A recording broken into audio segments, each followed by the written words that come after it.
Si ameongea vizuri. Takuwa netibu ya.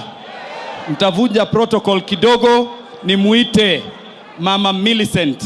One word tafadhali. Huyu ni next member of parliament kutoka Nairobi. Just one word tafadhali. Bwana asifiwe.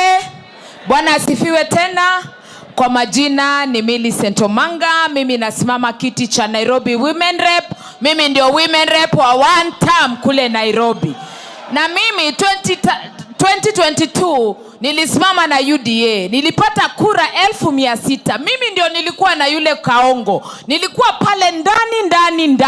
Lakini hilo uongo yote alidanganya. Nilikuja nikagundua kumbe alikuwako anatuambia pesa mfukoni, atukuuliza ni mfuko ya nani. Ilikuwa UDA pesa mfukoni, kumbe ilikuwa ni pesa kwa mfuko yake.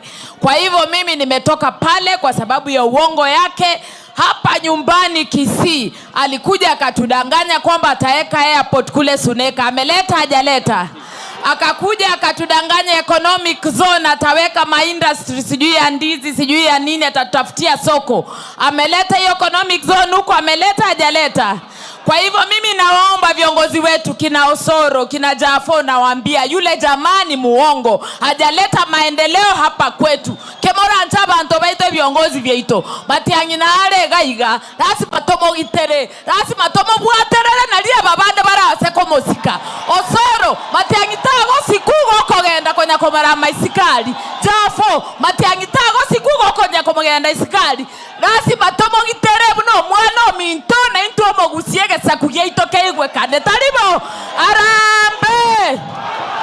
Asante sana Women Rep.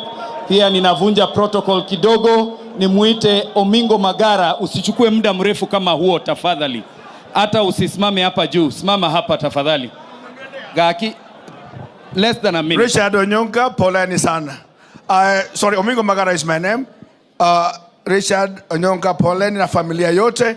Now I want to remember the last day before Mama passed on. I and Honorable Machogu prayed by Mama's bedside, and we thought she was going to make it. That it happened, may God's will be done. Finally,